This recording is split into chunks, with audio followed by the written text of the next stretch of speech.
দ্রুত সময়ের ভিতরে একটি নির্বাচনের মাধ্যমে জনগণের সরকারের কাছে ক্ষমতা হস্তান্তর করবেন। ক্রীড়াঙ্গনে যারা দুর্নীতি করেছে, ক্রীড়াঙ্গনকে যারা ব্যবহার করে নিজের পকেটের উন্নয়ন করেছে, ক্রীড়াঙ্গনকে ব্যবহার করে যারা দোসরদেরকে লালায়িত করেছে, আপনাদের মাধ্যমে সামনে এনে তাদেরকে অবশ্যই আইনের আওতায় এনে তাদের বিচার করা হোক। আমরা বলেছি যে স্বৈরাচার যারা রয়েছে, স্বৈরাচার দোসরদের বাদ দিয়ে আমরা নিরপেক্ষভাবে সকলকে নিয়ে কাজ করতে চাই। সেখানে আমরা কোথাও কোনো দলীয়করণ করার কোনো সুযোগ নেই। আমি খুব স্পষ্টভাবে বলতে চাই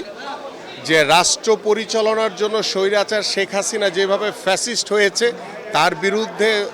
আমাদের বাংলাদেশে গত 17 বছর বিএনপি নেতাকর্মীদেরকে যে গুম করেছে, হত্যা করেছে, এবং গত জুলাই আগস্টে ছাত্র জনতা এবং বাংলাদেশ জাতীয়তাবাদী দলের যমুনা স্মার্ট রেফ্রিজারেটর, স্মার্ট লাইফে স্মার্ট রেফ্রিজারেটর। যে সকল নেতা কর্মীকে গুলি করে হত্যা করা হয়েছে, সেই জন্য এই স্বৈরাচার ফ্যাসিস্টের যারা 300 জন এমপি ছিলেন অবৈধভাবে, যারা দোষর ছিলেন, তাদের যেমন বিচার হবে, এবং ক্রীড়াঙ্গনে যারা দুর্নীতি করেছে, ক্রীড়াঙ্গনকে যারা ব্যবহার করে নিজের পকেটের উন্নয়ন করেছে, ক্রীড়াঙ্গনকে ব্যবহার করে যারা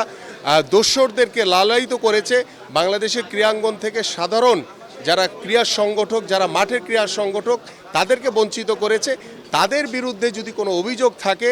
যেটা আমি বলেছি যে ইতিমধ্যে আমি শুনেছি যে দুদকে একটি কাজী সালাউদ্দিনের বিরুদ্ধে একটি অভিযোগ রয়েছে, সেই অভিযোগটি আমি আহ্বান করব যে দুদকের চেয়ারম্যান যিনি আছেন বা সংশ্লিষ্ট যারা কর্মকর্তা আছেন তারা যাচাই বাছাই করে, এবং বিগত 17 বছরে ক্রিকেট থেকে শুরু করে ফুটবল, হকি বা অন্যান্য ফেডারেশনগুলিতে এবং ক্রীড়া পরিষদ সহ যেখানেই দুর্নীতি করা হয়েছে, সেই দুর্নীতিগুলো আপনাদের মাধ্যমে সামনে এনে তাদেরকে অবশ্যই আইনের আওতায় এনে তাদের বিচার করা হোক। ক্রীড়াঙ্গন এমন একটি জায়গা, আমরা এখানে দল মত নির্বিশেষে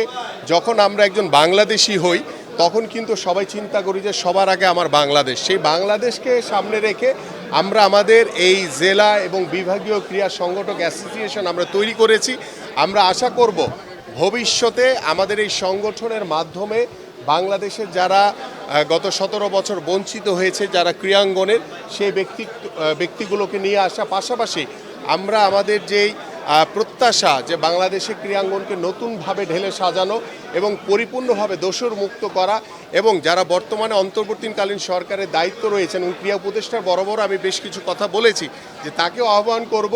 যে আপনি আপনার দায়িত্ব থেকে যে সঠিক যারা মাঠের ক্রীড়া সংগঠক, সঠিকভাবে যাকে আনলে বাংলাদেশের ক্রীড়াঙ্গন ভালো কিছু পাবে, তাদেরকে আপনি আনুন। আপনি বিএমপিকে টার্গেট করে তাদেরকে রাখা যাবে না, বা মাঠের ক্রীড়া সংগঠককে রাখা যাবে না। আপনি আপনার মন মতো করে কাউকে বসিয়ে দিবেন আপনার ভবিষ্যৎ পরিকল্পনার জন্য, যে আপনি এখন মানে সকলের মতো যে ক্ষমতার মোহে পড়ে এখন কিভাবে আরও দীর্ঘমেয়াদী আপনারা ক্ষমতায় বসে থাকতে পারেন, জনগণকে বঞ্চিত করে, এদেশের জনগণের যে প্রত্যাশিত নির্বাচনকে বঞ্চিত করে, সেটা বাংলাদেশের মানুষ কখনোই মেনে নেবে না। আমরা চাই যে আপনাদেরকে দায়িত্ব দেওয়া হয়েছে, আপনারা আপনাদের দায়িত্বটি পালন করে সংশ্লিষ্ট সময়ে দ্রুত সময়ের ভিতরে একটি নির্বাচনের মাধ্যমে জনগণের সরকারের কাছে ক্ষমতা হস্তান্তর করবেন।